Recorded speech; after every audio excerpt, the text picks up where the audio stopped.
तो अब जो कल अपन ने काम दिया था उसको ओपन करते हैं। और कल मैंने आपको मेथड नंबर जो 3 था ना आपका, उस मेथड नंबर 3 को एक्सप्लेन भी किया था और उसका मैंने एक एग्जाम्पल भी दिया था आपको, अच्छा सा एग्जाम्पल दिया था। ठीक है, अब ये एग्जाम्पल नंबर हमारे पास में दिया हुआ है और इस एग्जाम्पल को सोल्व करते हैं अपन। बहुत ही इंपॉर्टेंट एग्जाम्पल है, 4x प्लस में 6y। तभी मैं करवा रहा हूँ, नहीं तो मैं करवाता ही नहीं। और डॉट में हमारे पास क्या है, dy। और इज इक्वल टू मैंने क्या लिखवाया था आपको, 3y प्लस में 2x प्लस में 4 और dx बराबर 0। इसको आपको सोल्व करना है। ठीक है, कोई दिक्कत नहीं है किसी को भी। चलो भैया आगे चले अपन। अब यहाँ पे अपना जो प्रोसेस है वो क्या कहता है भैया, सिंपल सी बात है। प्रोसेस को सोल्व करने के लिए हमें सबसे पहले dy अपॉन dx को बनाना पड़ेगा। तो यहाँ पे dy अपॉन में मैंने dx को बनाया, तो आपने देखा, क्या देखा यहाँ पे, देखो आप एक बार, ये वैल्यू ऐसे कैसे है, तो 3y प्लस में 2x है और प्लस में 4 आपके पास में है। और अपॉन की मैं बात करूं तो नीचे देखो, 4x प्लस में हमारे पास 6y और प्लस में हमारे पास ये 5। तो सारी वैल्यू हमारे पास आ गई। अब यहाँ पे ध्यान से देखना, ये होमोजीनियस तो किसी भी एंगल से बन नहीं रहा। भाई बात क्लियर है कि नहीं है, होमोजीनियस ये आपका नहीं बनेगा, क्लियर है। लेकिन अब यहाँ पे होमोजीनियस तो नहीं बन रहा है, लेकिन यहाँ पे अपन क्या करना है, वही जो भी इसके कांस्टेंट है a1 a2 b1 b2 जो भी है उसको बराबर करो एक बार। तो क्या है एक बार चेक करते हैं। a1 का मान यहाँ पे 3 है, ठीक है। a2 का मान यहाँ पे कितना है भैया, 4 है। और b1 का मान यहाँ पे हमारे पास कितना है, 2 है। और b2 का मान हमारे पास क्या है, 6 है। ठीक है, तो अब आप देखोगे ध्यान से, तो 3/4 बराबर 2/6। तो ये क्या हो गया, आप कहोगे गुरुजी ये तो मामला ही बिगड़ गया। और आप तो कह रहे थे कि अगर a1 अपॉन में a2 बराबर b1 अपॉन में b2 होगा, तभी जाके हम केस नंबर जो फर्स्ट है ना उसको अप्लाई कर पाएंगे। अब यहाँ पे 100 में से लगभग 99% बच्चे गलती कर देंगे। और वो क्या कहेंगे, गुरुजी इसमें जो केस नंबर फर्स्ट आपने कल समझाया था, कल बताया था, वो यहाँ पे अप्लाई नहीं होने वाला है। जबकि मैं बता दूं आपको, इसमें केस नंबर फर्स्ट ही लगेगा जो हमने कल समझाया था आपको। कौन सा वाला, a1 अपॉन में a2 बराबर b1 अपॉन में b2, वही केस अप्लाई होगा। कैसे होगा, चलिए देखते हैं। प्यारे बच्चों अगर आप ध्यान से देखो तो यहाँ पे क्या लिखा हुआ है, 3y प्लस में 2x प्लस का 4 और 4x प्लस का 6y प्लस का 5। मतलब यहाँ पे ये dy अपॉन dx है, इसको अरेंज करना पड़ेगा आपको। ये पहले x लिखेंगे फिर y लिखेंगे, जबकि यहाँ पे पहले y को पहले लिखा हुआ है। तो ये वाली जो गलती है बच्चे करेंगे, और 100% करेंगे, 99 नहीं 100% गलती करेंगे। तो इस वाली गलती को मैंने आपको पहले बता दिया है। तो ये आप ध्यान रखना, सीक्वेंस का कोई सा भी सवाल हो उसमें सीक्वेंस को आपको ध्यान में रखना ही पड़ेगा। भाई सीक्वेंस कैसा बन रहा है उसको ध्यान रखो। तो यहाँ पे दिख रहा है सभी को, कोई दिक्कत नहीं है, ठीक है। तो मैं यहाँ पे लिख रहा हूँ, देखो डी वाई अपॉन में डी एक्स बराबर, मैंने लिखा है यहाँ पे 2x प्लस में 3y प्लस का 4 और अपॉन में क्या है हमारे पास में 4x प्लस में 6y प्लस का 5। अब आपको भी पता है और मुझे भी पता है कि अब यहाँ पे हमारे पास में a1 बराबर कितना आ गया, 2, a2 बराबर कितना आ गया हमारे पास में 4, b1 बराबर कितना है हमारे पास 3, b2 बराबर कितना है हमारे पास में 6। देखो अब मैंने करा a1 बराबर में a2, नहीं a1 अपॉन में a2 और b1 अपॉन में b2 मैंने बराबर किया। अब आपने देखा कि यहाँ पे वैल्यू कितनी आ गई, 2/4 बराबर 3/6। कैंसिल करो, वही आपकी जो वैल्यू है 1 अपॉन में 2 बराबर 1 अपॉन में 2 आने वाली है। इसका मतलब क्या हुआ कि आपकी जो वैल्यू है वो बराबर आ गई। क्या करो आराम से, 1/2 बराबर में 1/2। इसका मतलब क्या हुआ कि हम जो मेथड नंबर थर्ड हमारा है, केस कौन सा वाला, होमोजीनियस में समानयन होने वाले, ठीक है, समघात अवकल समीकरण में समानयन होने वाले अवकल समीकरण का मेथड हम यहाँ पे अप्लाई कर सकते हैं। ठीक है, तो ये परिवर्तन हो गया है। तो भैया अब आगे चलें। अब क्या प्रोसेस होती थी आपको पता है? क्या प्रोसेस होती है कि हमारे पास जो dy अपॉन में dx होता है ना, इस dy अपॉन dx में ऊपर और नीचे एक सेम टर्म बनानी पड़ेगी, और उस सेम टर्म को हम कॉमन मान लेते हैं या फिर कुछ भी मान लेते हैं, v मान लेते हैं। ठीक है, तो भैया ध्यान से देखना, मैंने क्या करा, 2x प्लस में यहाँ पे क्या था 3y प्लस में हमारे पास 4 अपॉन में मैंने क्या करा 2 मैंने बाहर से कॉमन ले लिया नीचे की तरफ, तो कितना बन गया 2x प्लस में 3y और प्लस का 5 हो गया। अब आपने क्या देखा कि ऊपर भी यही टर्म बन रही है, नीचे भी यही टर्म बन रही है, और यही तो आपको मैंने सिखाया था मेथड के अंदर कि भैया जो नीचे वाली टर्म है वही ऊपर बननी चाहिए सेम टू सेम, ताकि हम उनको कॉमन मान लें। वो एम वाली कहानी मैंने समझाई थी ना, तो वो एम वाली कहानी यहां पर काम आएगी, लेकिन यहां पे अपन एम को यूज नहीं करेंगे, नहीं करेंगे। ठीक है, वो अपन मेथड के अंदर सीख रहे थे। अब यहाँ पे हमने देखा कि यार ऊपर भी ये टर्म सेम आ रही है और नीचे भी ये टर्म सेम आ रही है, तो हमने क्या करा, लेट माना कि ये जो 2x प्लस में 3y है इसको मैंने v मान लिया। अब इस वाले समीकरण का यानी कि समीकरण का आप नाम दे दो, तो जैसे इसको मैंने समीकरण नंबर 1 नाम दे दिया। ठीक है, और यहाँ पे इसको मैंने समीकरण नंबर 2 नाम दे दिया, और ये समीकरण नंबर 3 है। तो यहाँ पे derivative with respect to x, इस समीकरण नंबर 3 का एक्स के रेस्पेक्ट में डेरिवेटिव कर दो। करो भैया, तो देखो डी अपॉन में हमारे पास क्या आ जाएगा, डी एक्स आ जाएगा। उसके बाद में इज इक्वल टू में हमारे पास देखो 2 ऐसे कैसे, और x का तो 1 हो गया और y का 0 हो गया। अब आपको पता है कि यहाँ पे नहीं, और प्लस हमारे पास यहाँ पे हम पार्शियल डेरिवेटिव कर रहे हैं, यहाँ पे बात समझ आ रही है, पार्शियल डेरिवेटिव करेंगे तो यहाँ पे y का 0 हो गया, सही बात है, कोई दिक्कत नहीं है। तो हमारे पास डी अपॉन में डी एक्स आ गया। क्लियर है एकदम। अब लेकिन आपको पता है कि भाई मुझे भी पता है यहाँ पे वैल्यू जो है वो मुझे क्या बनानी है, मुझे बनानी है डी वाई अपॉन में डी एक्स। ठीक है, अब यहाँ पे क्या करना है भैया, सिंपल सी बात है। अब यहाँ पे अपन ने d y upon d x बनाना है, तो यहाँ पे प्लस ये इसका तो 2 हो गया। ठीक है, और यहाँ पर भी हमें इसका डेरिवेटिव करना पड़ेगा। ठीक है, तो डी वी अपॉन में डी एक्स तो हमारे पास ये बन ही गया, लेकिन हमें क्या वैल्यू रखनी है, हमें d y upon d x बनाना पड़ेगा। मतलब थोड़ा सा देखो यहाँ पे हमें बदलाव करना पड़ेगा यहाँ पे।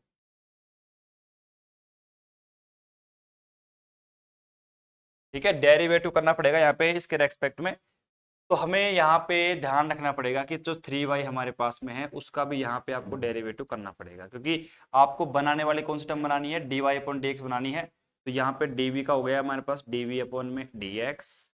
ठीक है, और x का तो हो गया हमारे पास में 1, और प्लस में हमारे पास 3 ऐसे कैसे, और यहाँ पे डी वाई अपॉन में डी एक्स।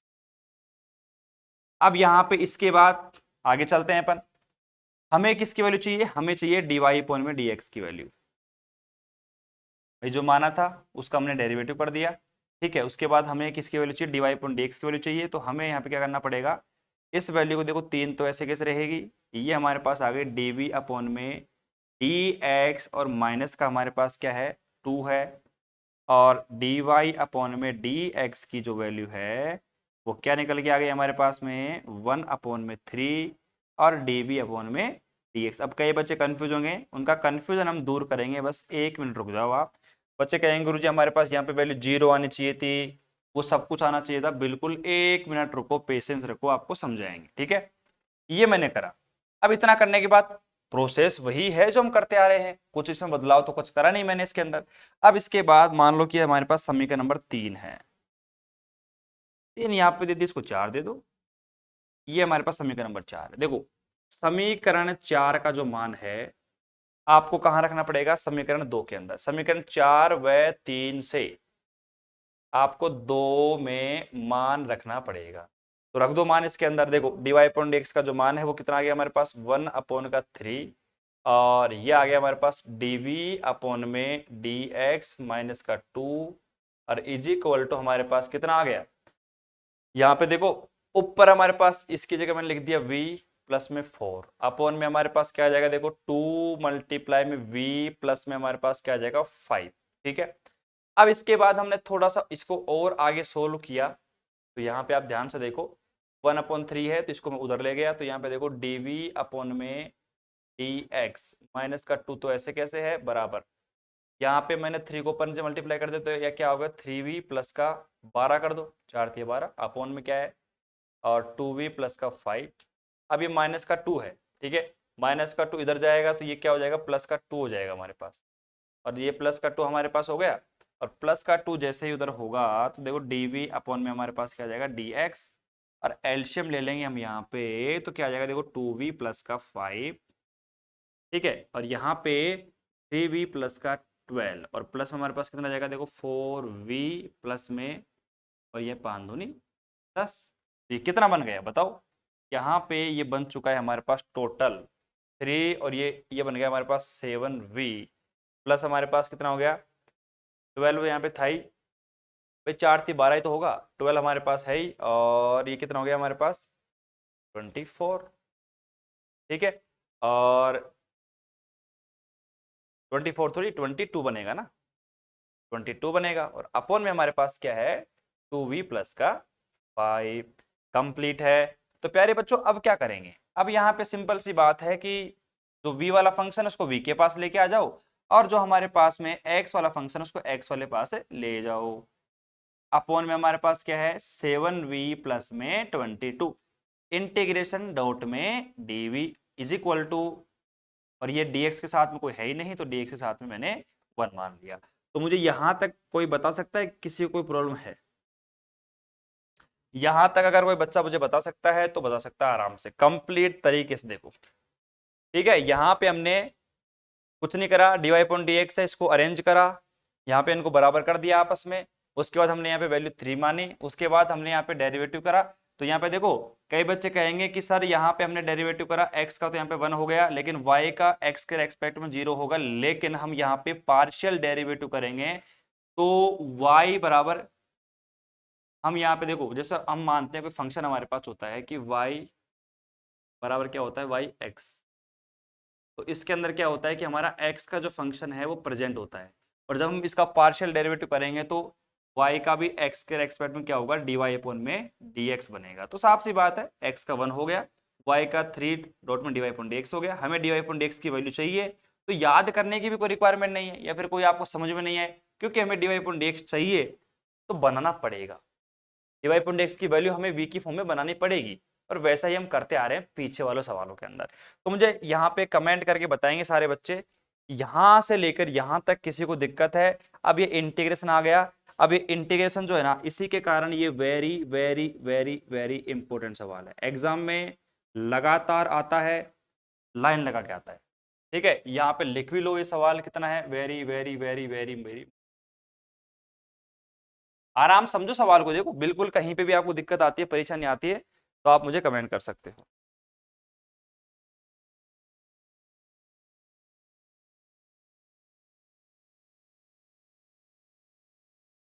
कहीं पे कोई मिस्टेक समस्या लगती है आपको तो मुझे तुरंत कमेंट कर सकते हो सारे बच्चे।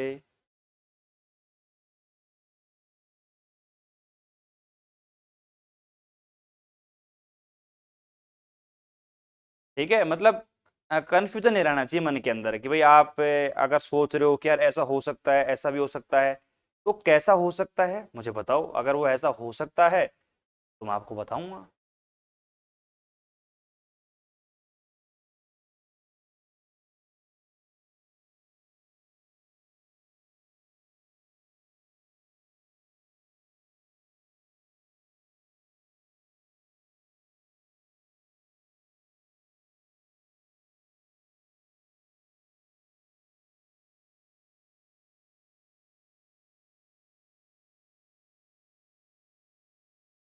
सेम सो भाई जल्दी तक कोई भी, अच्छा आज को चाल डेली चालत है 2v प्लस का 5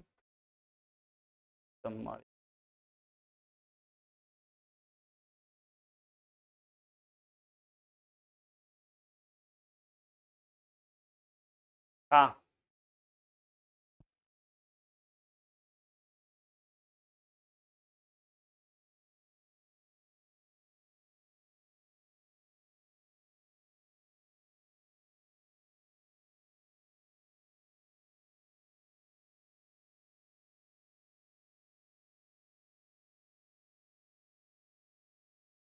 हाँ भाई लिखो, आराम से लिख के फटाफट कमेंट कर दो। समस्या कहीं पे आती है तो डेरिवे मतलब इंटीग्रेशन में आएगी, और इंटीग्रेशन को हम करवा रहे हैं अभी।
हाँ भाई लिख लिया सभी ने।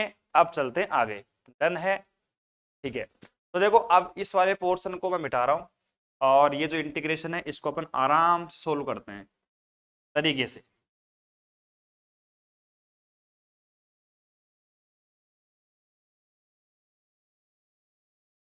और ये मान के चलो कि जो अभी अपन ये जो तीन अपने टॉपिक है ना, जैसे पहला अपन ने सेपरेशन वेरिएबल पढ़ लिया, दूसरा हमने होमोजेनियस पढ़ लिया, और तीसरा हमारा जो ये होमोजेनियस में रिड्यूसिबल वाले ये सवाल हैं, जैसे ये कंप्लीट हो जाते हैं तो लगभग इसका 50 से 60% जो पोर्शन है अपन यूनिट का वो कंप्लीट हो जाता है।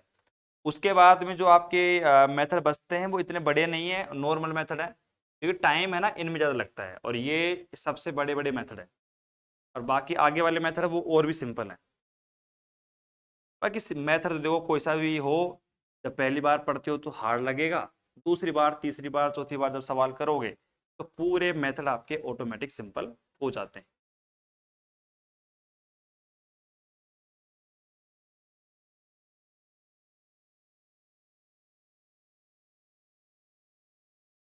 अब सुनो ध्यान से।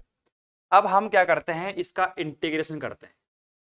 अब आपको पता है कि यार देखने पे लग रहा है कि यार कोई सा भी फॉर्मूला ऐसा नहीं है कि इसमें डायरेक्ट फिट बैठ जाए और हम डायरेक्ट इसका इंटीग्रेशन कर दें, ऐसा कोई फॉर्मूला नहीं है। अब हमें क्या करना पड़ेगा, ऐसे इंटीग्रेशंस को आपको याद भी रख लो तो बढ़िया बात है। ठीक है, और यहाँ पे अब क्या करेंगे अपन, तो हम डिवाइड करेंगे, यहाँ पे डिवाइड करेंगे कि 7v प्लस में ये 22 हमारे पास में है। ठीक है, इसको आपको डिवाइड करना पड़ेगा यहाँ पे डिवाइड करना पड़ेगा कितने से, 2v प्लस में 5। ठीक है, अब ऐसा क्यों कर रहे हैं पर, ऐसा इसलिए कर रहे हैं ताकि क्या हो बताओ, ऐसा इसलिए कर रहे हैं ताकि हमारे पास काम बन जाए। अब यहाँ पे 7v प्लस में 22 को जब आप डिवाइड करोगे यहाँ पे, तो आपको कुछ कोफिशिएंट बनाने पड़ेंगे यहाँ पे, और कोफिशिएंट बना के आपको काम करना पड़ेगा। सही बात है कि नहीं है? ठीक है। तो अब मुझे बताओ यहाँ पे क्या बताना पड़ेगा कि भाई अब मैं इससे इसको डिवाइड कर रहा हूं तो मुझे किस संख्या से मल्टीप्लाई करना पड़े ताकि ये जो आपका v है वो कैंसिल हो जाए।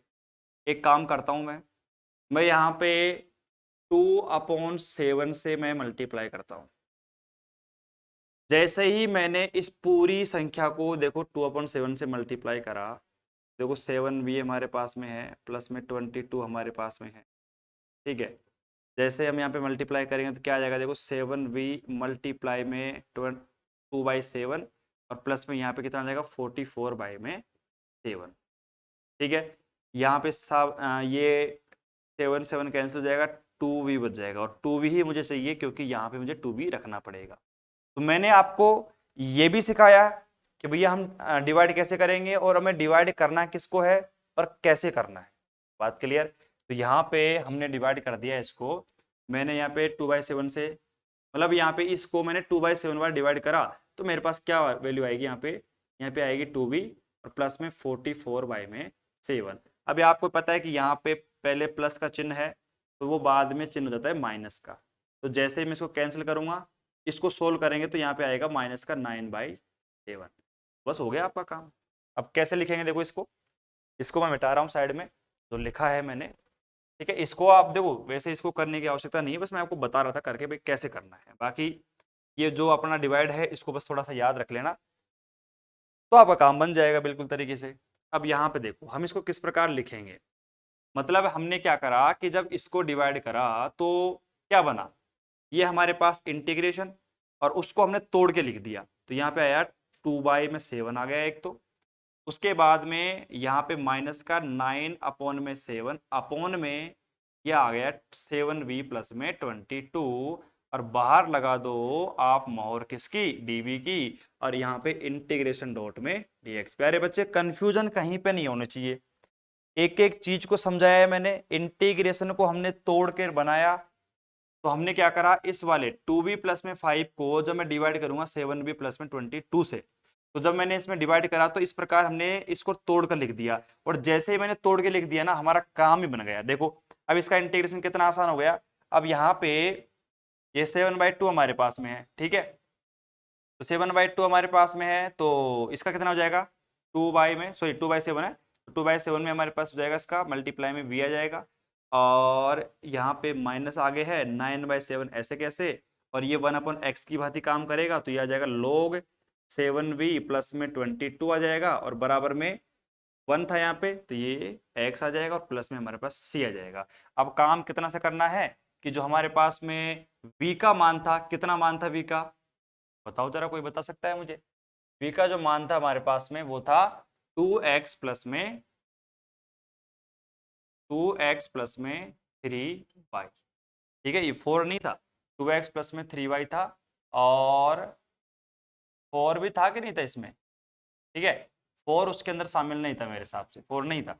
ठीक है। तो ये मेरे पास क्या था, v का मान, तो v का मान यहाँ पे पुट कर दो, ये आ जाएगा आपके पास में 2/7 मल्टीप्लाई में 2x प्लस में 3y माइनस का 9/7 log 7 मल्टीप्लाई में 2x प्लस का 3y प्लस में 22 बराबर में x प्लस में c। ये आपका क्या आ गया आंसर। इसको आप आगे कैसे भी सोल्व करो, मल्टीप्लाई करो, गुणा करो, कुछ भी करो, एग्जाम में टाइम मिल जाए तो आराम से करते रहना टाइम पास। ठीक है। ये आपका आंसर आ गया। मतलब आपको ध्यान किस पे देना था, ध्यान देना था आपको इस इंटीग्रेशन के ऊपर, क्योंकि जब भी ये इंटीग्रेशन एग्जाम में आ जाता, सपोज करो आपका बेसिक पूरा क्लियर है और ये इंटीग्रेशन कभी आपने करा ही नहीं है, तो जब एग्जाम में जाओगे ना तो पहली बार में तो कर ही नहीं पाओगे, आप सोचोगे इसको करे कैसे। तो आपको डिवाइड करना है, और डिवाइड करके आराम से, गलती कहीं नहीं करनी, आराम से करके ये काम करना है। इसको उतारो, फिर हम चलते हैं मेथड नंबर सेकंड की तरफ, जो इसका था ना सेकंड केस, जिसके अंदर हम a1/a2 बराबर b1/b2 करते हैं और वो बराबर नहीं होता है, वहां चलेंगे। तब तक एक काम कर दूं, मैं इसको मिटा दूं यहां से, ये वाला उतार लिया होगा आपने, ये तो पहले उतार लिया था आपने। और जब भी हम लिखें तो थोड़ा सा केयरफुली भाई एक एक चीज़ को समझें, क्योंकि अभी टाइम है अपने पास और प्रॉपर टाइम से हम चल रहे हैं आराम से। रेगुलर क्लास हो रही है, बीच में कहीं हमारी छुट्टी नहीं है, तो इसका मतलब क्या है कि हम बिल्कुल रेगुलर चल रहे हैं क्लास में।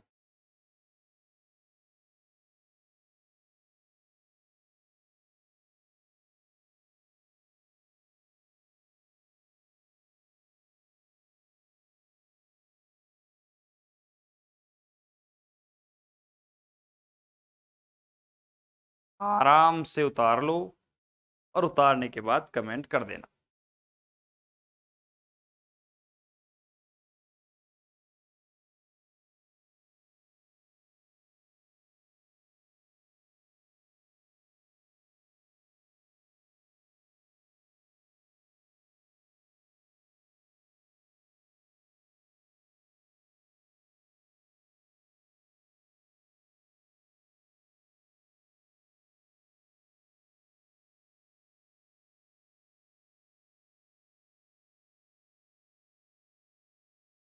ठीक है, लिख लो बिल्कुल तरीके से।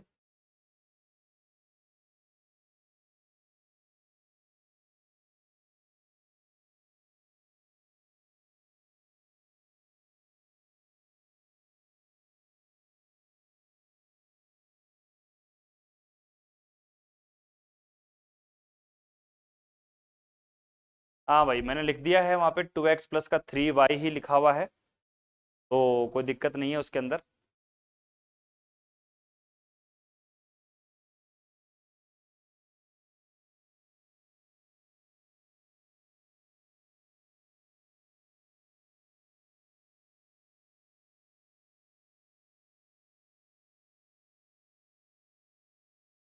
लिख लिया भैया, आगे चलें। और स्पीड को थोड़ा तेज करो आप, ठीक है, स्पीड को थोड़ा तेज कर लो और बढ़िया तरीके से लिखो।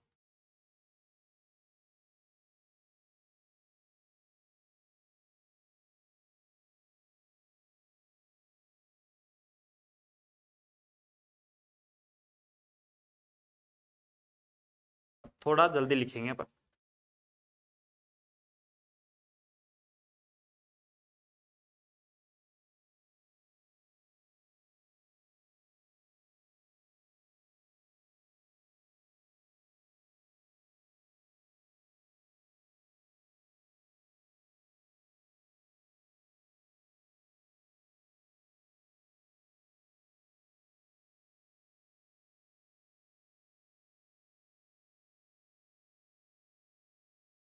चलो भाई, अब यहाँ पे अपन मेथड नंबर जो हमारा सेकंड है ना, उसको करते हैं स्टार्ट। और कहीं पे छोटी छोटी बारीक मिस्टेक दिखती हैं आपको तो जरूर बता दिया करो। चलो, अब हमारा मेथड नंबर, मेथड नंबर तो 3 है, लेकिन उसके अंदर हम बात करते हैं केस नंबर सेकंड की। अब केस नंबर सेकंड क्या था भैया, हमारे पास में अगर dy अपॉन में dx का जो मान है, अगर कुछ इस प्रकार दिखे, मान लो a1x प्लस में b1y और प्लस में और अपॉन में क्या दिखे a2x प्लस में b2y और प्लस में c2 आपको दिखे।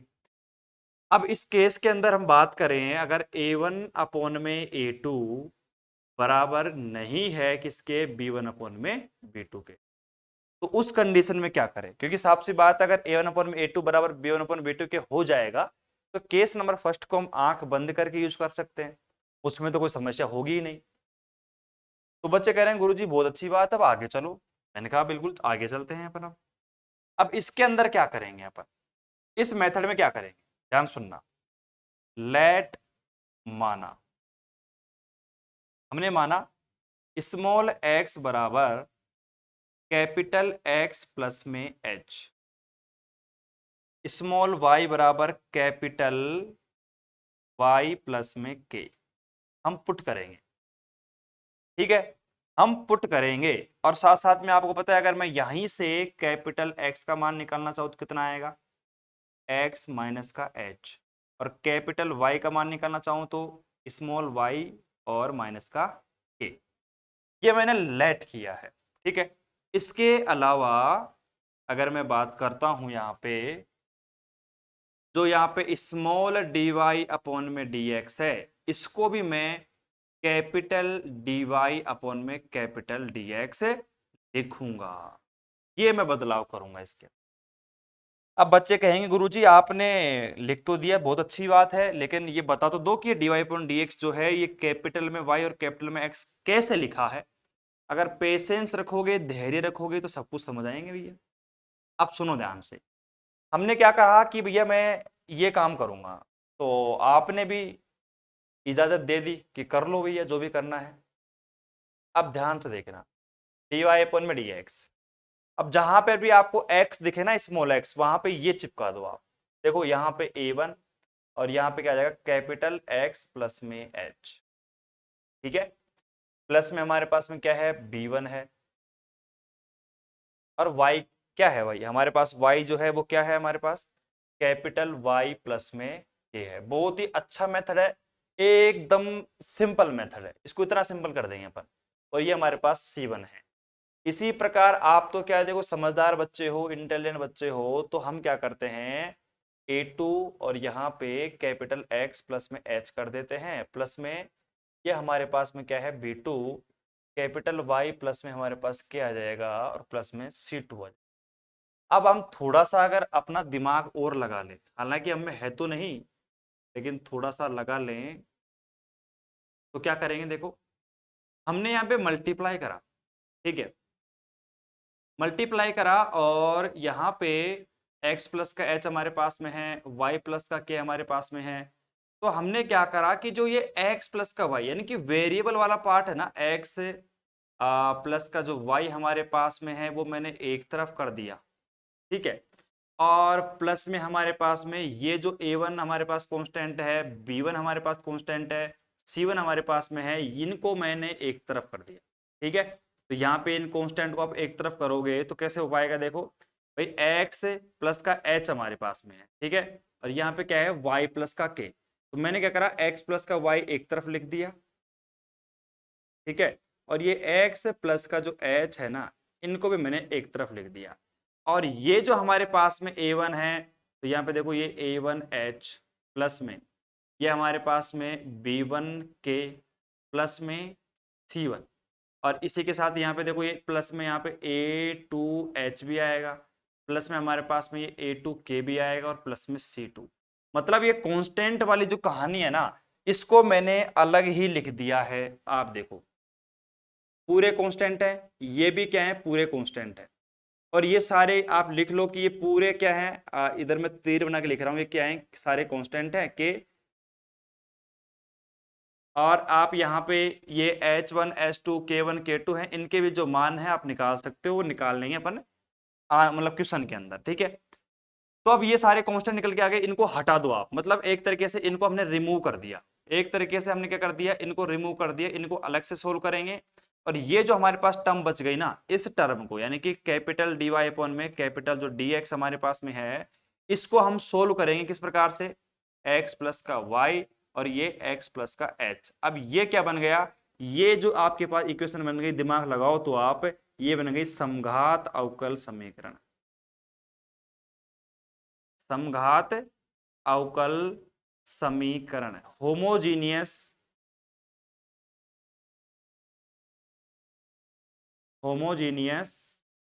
Differential equation. अब आपको पता है होमोजीनियस डिफरेंशियल इक्वेशन में करते क्या है, वही लेट माना y बराबर में b डॉट में x। ठीक है, ये समीकरण नंबर 1, ये समीकरण नंबर 2, इसका डेरिवेटिव कर दो विथ रेस्पेक्ट टू x। ठीक है, वही हमारे पास में dy अपॉन में हमारे पास dx आ जाएगा, बराबर में वही हमारे पास v प्लस में, और हमारे पास v प्लस में x डॉट में डी वी अपॉन में डी एक्स आ जाएगा, समीकरण नंबर 3 आ गया। फिर यहाँ पे वही d y upon d x का मान रखो, तो सारा जो काम है अपन होमोजीनियस में जो करते आ रहे हैं, वो पूरा जो काम है यहाँ से आगे करेंगे। ठीक है, तो आगे लिख दो कि एज इट इज समघात अवकल समीकरण, होमोजीनियस डिफरेंशियल इक्वेशन जो हमने मेथड पढ़ा था, उसका कंप्लीट मेथड हम आगे सोल्व करेंगे। आगे जो सेपरेशन ऑफ वेरिएबल है, सब कुछ जो है आगे हम मेथड नंबर सेकंड का यूज करेंगे टोटली, जबकि केस नंबर फर्स्ट में थोड़ा अलग था, ठीक है। लेकिन केस नंबर सेकंड जो इसका आया है, इसमें हमने ये स्मॉल एक्स कैपिटल वाई रखा, और रखने के बाद ये पूरी जो वैल्यू इनको तो बना दिया मैंने कांस्टेंट, ठीक है। ये पूरी कांस्टेंट बन गई और कांस्टेंट बन गई, और ये जो हमारे पास वैल्यू है ना एक्स प्लस का वाई, एक्स प्लस का एच, इनको मैंने अलग ले लिया और ये हमारे पास वैल्यू आ गई कंप्लीट। देखो आराम से। और आगे का जो है आप लिख भी देना कि आगे ये भी ना लिखो तो इतना करके आप लिख देना कि आगे का जो हम सॉल्यूशन करेंगे वो क्वेश्चन के अंदर कर देंगे अपन, और आगे समघात अवकल समीकरण का ही सॉल्यूशन आने वाला। इसको लिखो, ये हमारा मेथड नंबर 3 का केस नंबर सेकंड है। आपको बस सीखना क्या था, सीखना इतना था कि ये हम इसमें अप्लाई करेंगे, और ये जो अपना पोर्शन है इसको मैं भी सिखाने वाला हूं कि dy अपन में dx है, इसको मैंने कैपिटल Y और कैपिटल X कैसे लिखा वो मैं बता दूंगा अभी, ठीक है। अभी मैं बताने वाला हूं, आप इसको लिख लो, आराम से लिखो। कहीं पे दिक्कत है, प्रॉब्लम है तो मुझे बता सकता है कोई भी।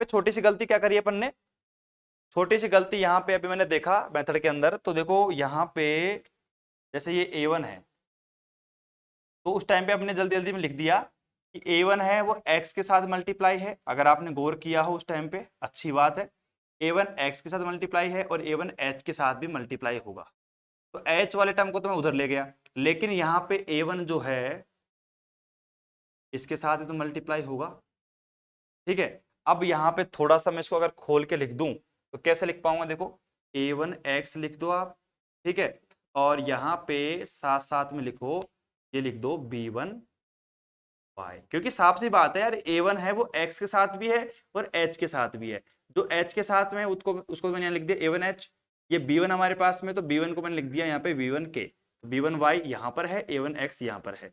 उसी प्रकार a2 जो x हमारे पास यहाँ है और b2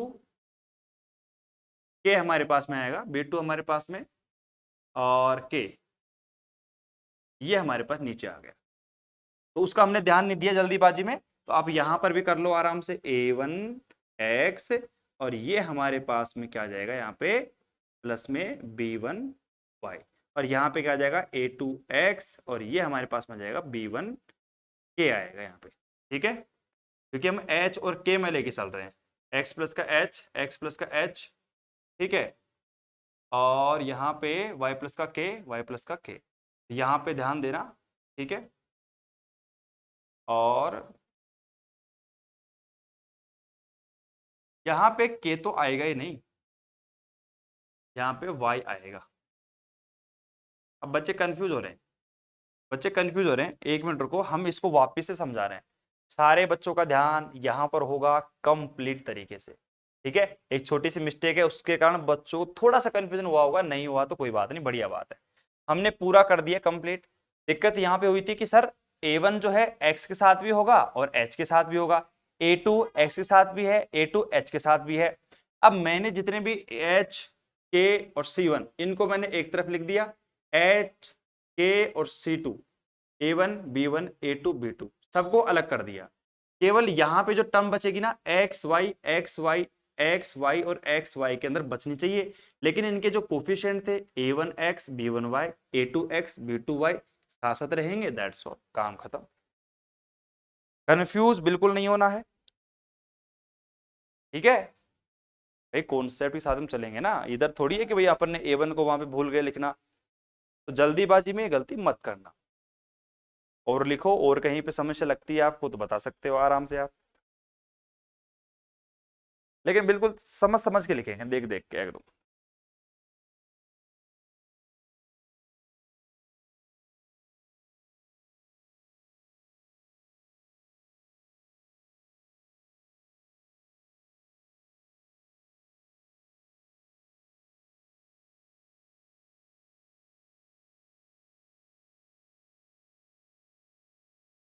मैं देखो वही बात है, अब यहाँ पे आपने क्या सोचा कि सर ये मेथड के अंदर ही होगा। अब एक बात बताओ, मेथड कोई सा भी हो, लेकिन मैथमेटिक्स के जो रूल हैं भाई 1 + 1 है वो 2 है, होगा तो होगा। अब आप कहोगे कि सर मेथड के अंदर इसको अपन 3 कर दे तो कैसे कर पाए, नहीं कर पाएंगे। तो इसलिए वो वहां पे मिस्टेक थी, आपको बोलना चाहिए था वहां पे, आपको बोलना चाहिए था कि सर यहाँ पे आपने A1 को क्यों नहीं लिखा। हालांकि मैंने चेक कर लिया बाद में, अब मुझे लगा यहाँ पे मिस्टेक है तो मैंने सही करवा दी है, वो तो खैर सही बात है, लेकिन आपको यहाँ पे ध्यान देना चाहिए था। ठीक है,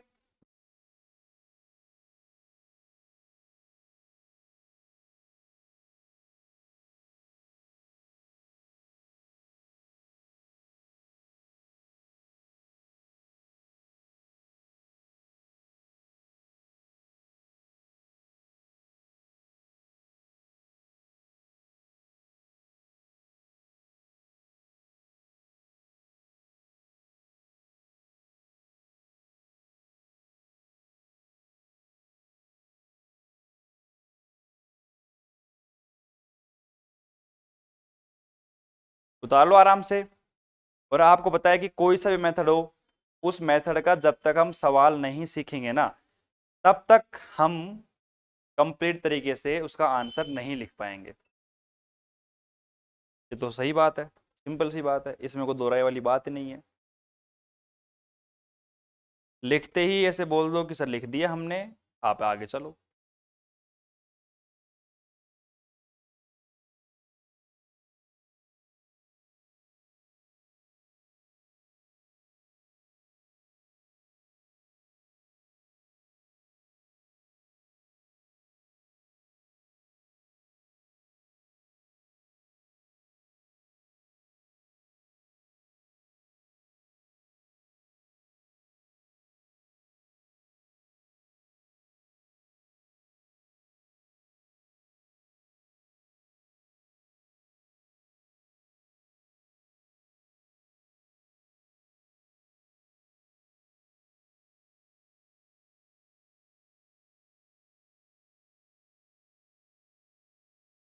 हो गया, चलो भाई अब हो गया है। तो अब इसका क्या करते हैं, एक अच्छा सा सवाल करते हैं, बहुत ही शानदार सवाल है, फिर आपको कंप्लीट तरीके से समझ में आएगा। ठीक है, और थोड़ा सा जल्दी करते हैं कि फटाफट 10 से 15 मिनट के अंदर अपना सवाल कंप्लीट हो जाए।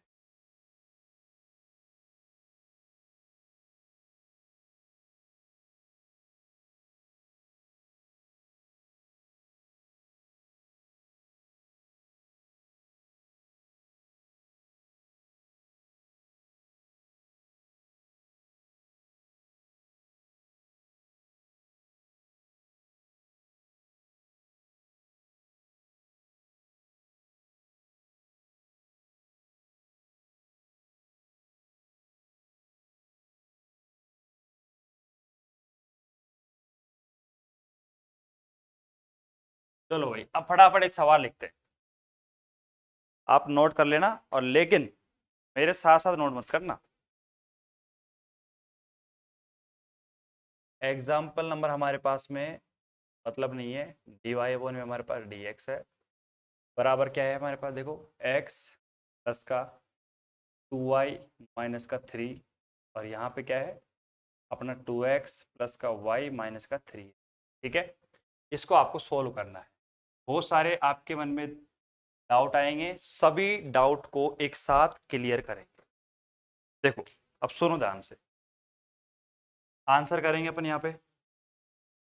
सबसे पहली बात तो d y upon d x पहले दिया हुआ है अपन को, a1 का मान कितना है 1 है, b1 का मान कितना है हमारे पास में 2 है। ठीक है, और a2 का मान कितना है हमारे पास में 2 है, और b2 का मान कितना है हमारे पास में 1 है। तो अगर मैं यहाँ पे करना चाहूँ a1 अपॉन में a2 बराबर b1 अपॉन में b2, तो कितना आएगा a1 अपॉन में a2 यानी कि 1 अपॉन में 2, और b1 का मान कितना है हमारे पास में 2 अपॉन में 1, जो कि दोनों आपस में बराबर नहीं होते। इसका मतलब यही है कि भैया हमें अपना मेथड को आजमाना पड़ेगा। कौन सा मेथड कहता है, लेट माना कैपिटल X बराबर X प्लस का H, कैपिटल Y बराबर Y प्लस का K। ठीक है, अब यहां पे क्या करो, जहां पर भी आपको दिख रही वैल्यू, ठीक है, स्मॉल x के रूप में लिख लो आप इसको। x हमारे पास में है और यहाँ पे ये नहीं है, उल्टा लिख दिया अपन ने, यहाँ पे बीच में माइनस लगाओ आप, ठीक है, बीच में लगाओ माइनस, नहीं नहीं उल्टा कर दिया, माइनस मत लगाओ, थोड़ी सी दिक्कत हो जाएगी नहीं तो फिर बाद में। हमने क्या माना था, हमने स्मॉल एक्स बराबर माना था, हमने क्या माना था, स्मॉल एक्स बराबर कैपिटल एक्स प्लस में एच, स्मॉल वाई बराबर कैपिटल एक्स माइनस का प्लस का के, ठीक है। अब आपको क्या करना है, अगर कैपिटल एक्स की वैल्यू निकालनी है तो एक्स माइनस का एच, कैपिटल वाई की वैल्यू निकालनी है तो वाई माइनस का के, ये ध्यान रखना है। अब इसके बाद हमें करना क्या है, कुछ भी नहीं करना, जो हमारे पास d y upon d x है, d y upon d x की जगह टिका दो आप कैपिटल का डी वाई अपॉन में कैपिटल का डी एक्स। ये क्यों रखा है वो भी मैं बता दूंगा, अभी बताएंगे लेकिन टाइम आने पर। उसके बाद एक्स की जगह क्या रखना है आपको, कैपिटल एक्स प्लस में एच, ठीक है। प्लस में हमारे पास में क्या है 2, वाई की जगह क्या रखना है आपको, वाई, और यहाँ पे वाई लिखो यार, वाई प्लस का के, वाई प्लस का के, और माइनस का 3 हमारे पास ऐसे कैसे है ही, और अपोन में जो है वो अपने पास वही 2 कैपिटल एक्स प्लस में एच, और प्लस का वाई हमारे पास में तो कैपिटल वाई प्लस का के हमारे पास, और ये अपने पास माइनस का 3 है। अब हमारा काम क्या था नेक्स्ट, कि जो कांस्टेंट थे ना उनको अलग कर लो, ठीक है, और एक तरफ वेरिएबल को अलग कर लेते हैं अपन। देखो तो यहाँ पे कैपिटल का डी वाई अपॉन में कैपिटल का डी एक्स बराबर, ध्यान से देखना, मैंने लिखा x को यहाँ पे कैपिटल X बहुत सही लिख दिया मैंने, प्लस में हमारे पास यहाँ पे क्या आएगा 2 कैपिटल का y, क्योंकि 2 बार मल्टीप्लाई में तो मैंने 2 को लिख दिया, ठीक है।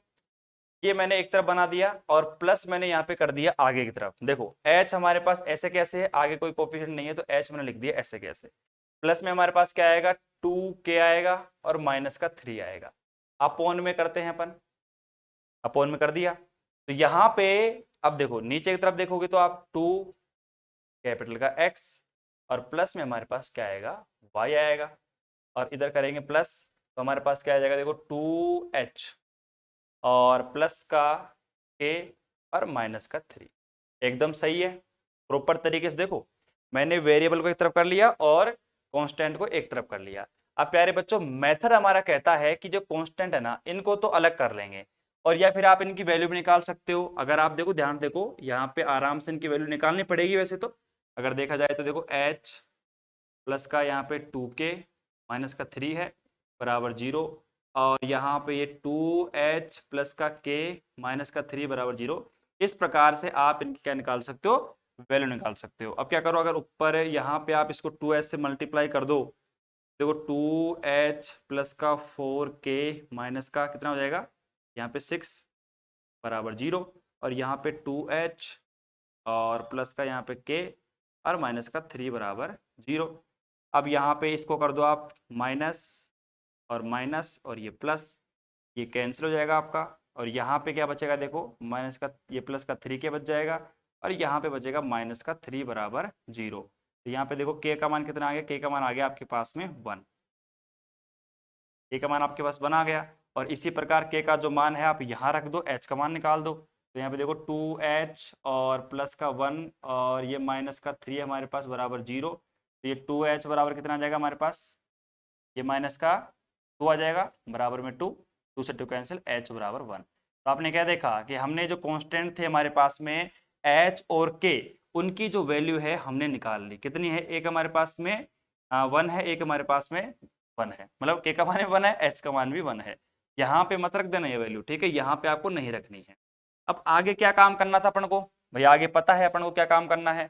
अब यहाँ पे हमारे पास क्या बचा, डी वाई अपॉन में कैपिटल डी एक्स बच गया, और कैपिटल का एक्स प्लस में 2 कैपिटल का वाई अपॉन में हमारे पास 2 कैपिटल का एक्स प्लस में कैपिटल का वाई। अब ये क्या है, अब आपको साफ साफ दिख रहा है कि ऊपर भी पावर 1 है, 1 है, 1 है, 1 है, अर्थात हम कह सकते हैं कि ये जो अपनी इक्वेशन है ये क्या है, होमोजीनियस डिफरेंशियल इक्वेशन है, समघात अवकल समीकरण है।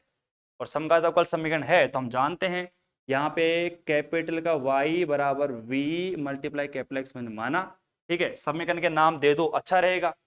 अब यहाँ पे समीकरण के नाम हमने कहीं दिए नहीं है, इसको दे दो आप समीकरण नंबर 1, और यहाँ पे समीकरण नंबर इन दोनों को दे दो आप 2, और इसको दे दो समीकरण नंबर 3 और इसको दे दो समीकरण नंबर 4। तो derivative with respect to capital x कर दो। तो कैपिटल का डी वाई अपॉन में कैपिटल का डी एक्स बराबर हमारे पास वही v प्लस में कैपिटल का एस डॉट में डी वी अपॉन में कैपिटल का डी एक्स। समीकरण नंबर 5 वही काम करना है, सेम डिट्टो जो अपन ने पहले किया था। तो यहाँ पे अपन ने क्या करा, समीकरण नंबर जो 5 हमारे पास में है, समीकरण 5 में, समीकरण 5 में नहीं, समीकरण 5 और 4 से 3 में मान रखने पर, ठीक है, मान को रखो। तो मान तो मैं रख सकता हूँ यहाँ पे, देखो ये हमारे पास v प्लस का और मल्टीप्लाई में हमारे पास क्या है x भी है, तो x डॉट में कैपिटल का डी वी अपॉन में डी एक्स बराबर, यहाँ पे लिखो भैया हमने क्या कहा था कि y बराबर हमने वी एक्स माना है, तो ये x प्लस में 2 मल्टीप्लाई में v और ये हमारे पास में x अपॉन में बात करते हैं नीचे अपन, तो ये हो जाएगा 2x प्लस में vx।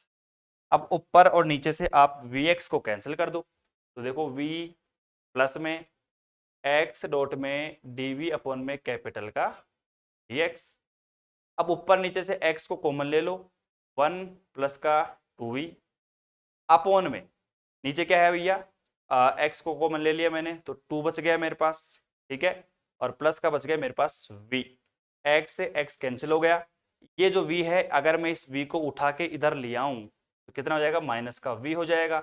अब चुपचाप से वही काम जो अपन पहले करते थे, x डॉट में dv अपॉन में dx बराबर, मतलब ये फालतू की मजदूरी कर रहा हूं मैं अब, क्योंकि सब कुछ काम अपन पहले कर चुके हैं। 1 प्लस का ये हमारे पास 2v माइनस ये कितना हो जाएगा हमारे पास में 2v, और ये माइनस माइनस हमारे पास क्या हो जाएगा, माइनस v स्क्वायर बन जाएगा, ठीक है। 2 से 2 हमारे पास कैंसिल हो गया और x डॉट में dv अपॉन में dx हो गया, और यहाँ पे बचा क्या, 1 माइनस का v स्क्वायर अपॉन में 2 प्लस का v बच गया। अब क्या करो भैया, जो भी हमारे पास v का फंक्शन उसको v के पास लिया और x का फंक्शन x के पास ले जाओ, तो 2 प्लस का v अपॉन में क्या था हमारे पास 1 माइनस का v स्क्वायर, इंटीग्रेशन कर दो यहीं पे dv बराबर वही हमारे पास 1 अपॉन का x कैपिटल में और यहाँ पे dx। एक चीज का ध्यान देना है कि कहीं पर भी आपको स्मॉल यूज नहीं करना है। अगर यहाँ पे आपने लिख दिया ना स्मॉल x बराबर ये, तो पूरी इक्वेशन में जो गलती करेंगे ना बच्चे वो स्मॉल x की फॉर्म में लिख देंगे, जबकि आपको कहीं पर भी स्मॉल में काम नहीं करना, आपको कैपिटल में ही काम करना है। अब देखो पूरा कर दिया मैंने, आंसर भी यहाँ पे आ चुका है, बस क्या करना है, इस इंटीग्रेशन का आंसर निकालना है और v का मान निकलना है और कैपिटल x का जो मान है वो भी आपको यहां से पुट करना है, आपका आंसर आ चुका है। अब ये इंटीग्रेशन है, ये भी वेरी वेरी इंपॉर्टेंट है, तो इस इंटीग्रेशन को अपन करते हैं, उससे पहले आप इस पूरे को आराम से उतार लो, पूरे को आराम से उतार लो। कहीं पे कोई समस्या प्रॉब्लम आती है तो मुझे कमेंट भी कर दो, लेकिन फटाफट उतारेंगे। देखो मैं 1 मिनट का टाइम दूंगा, फटाफट इसको उतार लो आराम से। एक एक चीज बता रहा हूं मैं, लिखने का काम बाद में कर लो, पहले आप आराम समझ लो और फिर फटाफट लिख लो, ये सबसे बेस्ट ऑप्शन है।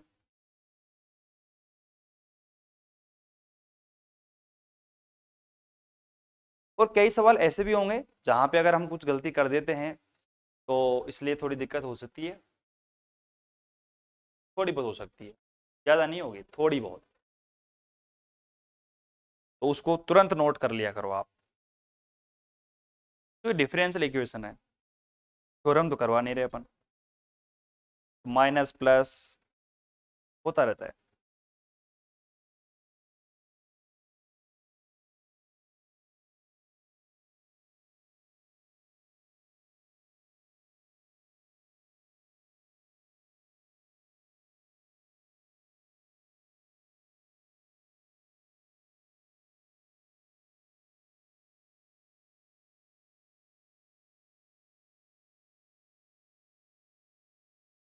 और आगे तो वो आप भी कर सकते हो मेरे हिसाब से, कोई समस्या होगी नहीं, इसका इंटीग्रेशन आप कर सकते हो।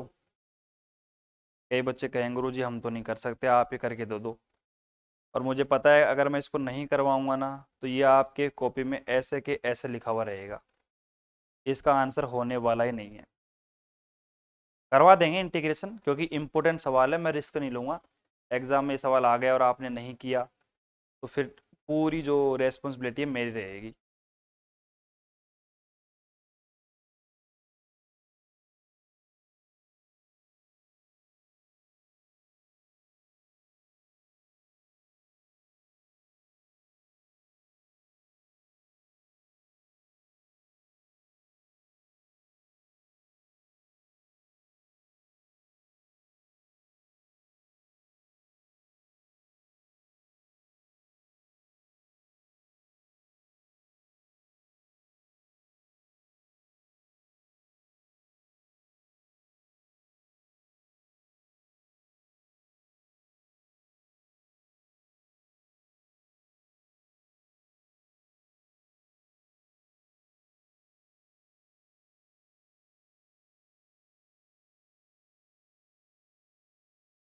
ठीक है, चलो भाई हो गया। अब आगे चलते हैं, सुनो। अब इसको अपन मिटा देते हैं भैया फटाफट।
ठीक है, अब ध्यान से देखना, बहुत ही तरीके से हम इसका सॉल्यूशन करेंगे। अब यहाँ पे हमारे पास में इंटीग्रेशन पर आकर गाड़ी रुक गई। तो इंटीग्रेशन क्या है हमारे पास, देखो 2 प्लस का v अपॉन में 1 माइनस का v²। इसका कोई भी आप लगा लेना, आपके पास में जितने भी इंटीग्रेशन के फॉर्मूले हैं ना, कोई सा फॉर्मूला यहाँ पे अप्लाई नहीं होगा। वो तो आपको पता है, अगर होता तो अपन डायरेक्ट अप्लाई कर देते। लेकिन यहाँ पे क्या करना पड़ेगा, इसको हमें टुकड़ों में तोड़ना पड़ेगा। ये क्या है, 1 माइनस का v²। अगर मैं इसको लिख दूं 1² माइनस का v², तो ये क्या बन जाएगा, a² माइनस का b², मतलब a प्लस का b और a माइनस का b। सही बात है कि नहीं है। अब क्या करेंगे, अब सिंपल सी बात है, मुझे इसके ऊपर वाला भाग चाहिए। तो यहाँ पे क्या लिखा हुआ है, 1 प्लस का v बराबर 0 कर दूंगा मैं। v बराबर माइनस का 1, ये काफी बार आपने कर लिया है। तो v बराबर माइनस का 1 है, तो माइनस का जो 1 है मैं कहाँ रखूंगा, इसको छुपा दूंगा और इसके अलावा पूरी इक्वेशन में मान रख दूंगा। तो यहाँ पे देखो ऊपर रखो आप, तो 2 माइनस का 1 अपॉन में, इसकी जगह नहीं रखना, यहाँ पे रखना है। तो 1 माइनस का, और माइनस हमारे पास 1 पहले से, ये प्लस का 1 हो जाएगा। इसका मतलब कितना हो गया यहाँ पे, 1 अपॉन में 2। इसका मतलब यहाँ पे कितना आ गया, 1 अपॉन में 2 आ गया। उसके बाद सेकंड यहाँ पे नीचे देखते हैं अपन, वहां पे क्या है v, ठीक है, और यहाँ पे 1 माइनस का v है। तो कितना आ जाएगा, देखो यहाँ पे इसको बराबर 0 है, तो v बराबर हमारे पास कितना आ जाएगा, 1 आ जाएगा। तो इसको कहाँ पे पुट करना है, इसको पुट करना है, इसको छोड़कर इसके ऊपर, और यहाँ पे पुट करना है, करो।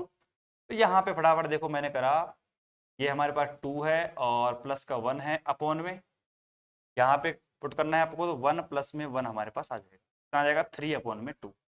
तो इसका जो कोफिशिएंट आ गया कितना आ गया, प्लस में 3 अपॉन में 2। अब बताओ, 100 में से 99% बच्चे इसका इंटीग्रेशन आराम से कर सकते हैं, कहीं दिक्कत होगी ही नहीं।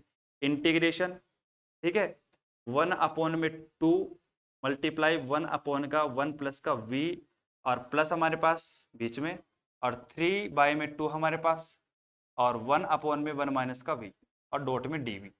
ठीक है, और बराबर क्या था, 1 अपॉन का कैपिटल का x था और डॉट में dx था। ठीक है, ध्यान रखना इस बात का, बिल्कुल ध्यान रखना। और उसके बाद यहाँ पे इंटीग्रेशन हो गया, कैसे होगा देखो, 1/2 हमारे पास ऐसे कैसे, और इसका हो जाएगा log हमारे पास 1 प्लस का v, और प्लस का हमारे पास 3/2 और ये हो जाएगा log 1 माइनस का v, इसका हो जाएगा हमारे पास log कैपिटल का x, और यहाँ पे आप जो कांस्टेंट लो वो भी आप log c में ले लो, तो हमारे पास यहाँ पे क्या हो जाएगा, देखो log कैपिटल का x अपॉन में आ जाएगा c।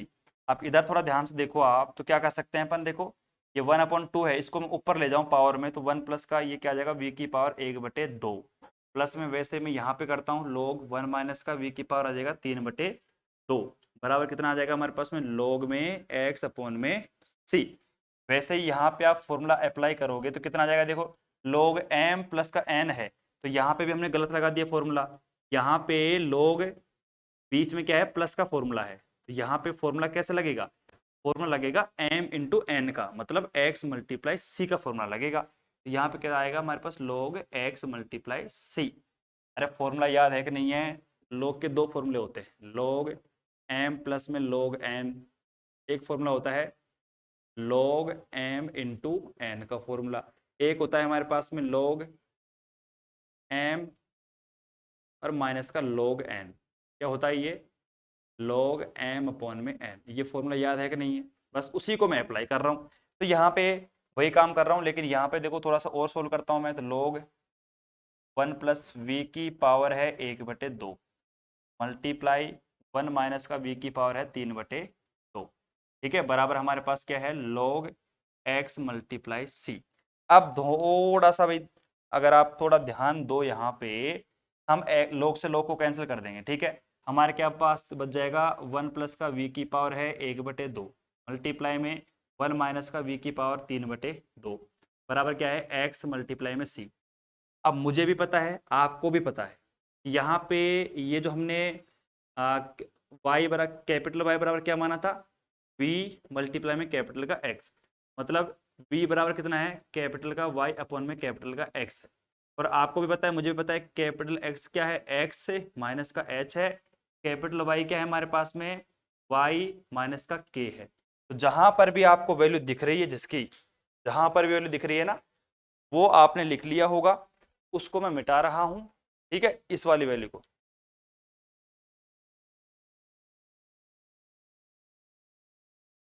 और देखो जब सवाल लेंदी हो ना, तो ऐसा मत सोचा करो कि यार सवाल कितना बड़ा है, कैसे याद होगा, कैसे करेंगे, अरे याद थोड़ी करना है, जैसे मैं करा रहा हूँ बस उस स्टेप पर ध्यान दो, बाकी पीछे का तो ऑटोमेटिक हो जाएगा याद, पीछे की तो टेंशन मत लिया करो आप बिल्कुल भी, ठीक है। अब इतना यहाँ पे कर दिया आपने, तो देखो ध्यान से 1 प्लस का, अब v हमारे पास में है, v का मान कितना है y अपॉन में x, और y का मान क्या है, तो देखो यहाँ पे आ जाएगा x माइनस का h अपॉन में y माइनस का k, क्या आएगा वहां पे, और पावर हमारे पास कितनी है 1/2, इसको थोड़ा बड़ा बना लो अच्छा लगेगा। उसके बाद मल्टीप्लाई है, यहाँ पे बीच में प्लस नहीं है, मल्टीप्लाई आएगा, और ये आएगा हमारे पास में 1 माइनस का x माइनस का h अपॉन में y माइनस का k, और उसकी पावर हमारे पास किस में है 3/2 में, बराबर हमारे पास क्या है xc, और x का मान क्या है हमारे पास x माइनस का h और मल्टीप्लाई में c। ये आपका आंसर हो गया, मतलब कंप्लीट आंसर आपको किस में निकालना है, स्मॉल x y h के इनमें निकालना है, तो आपको आंसर पता चल गया। और भी लिखना चाहो आप, और भी आगे, तो h बराबर क्या था, h बराबर था 1, ठीक है, h बराबर 1 नहीं था, h बराबर माइनस का 1 था, और k बराबर 1 था, तो बस ये आपका लास्ट एंड फाइनल आंसर होगा जब आप ये लिखोगे। देखो 1 प्लस में x प्लस का 1 आ जाएगा, अपॉन में क्या आ जाएगा y माइनस का 1, ठीक है, और पावर हमारे पास में क्या रहेगी, पावर रहेगी 1/2 मल्टीप्लाई में वही बात 1 माइनस का x प्लस का 1 आ जाएगा, अपॉन में y माइनस का k है हमारे पास, ठीक है, पावर में वही 3/2, और बराबर में x हमारे पास और माइनस का है, तो माइनस माइनस प्लस, और मल्टीप्लाई में c। ये आपका आंसर, फाइनल आंसर आपका ये होगा, जहाँ पे h और k का मान भी आप पुट कर दोगे। तो ये देख लो आप।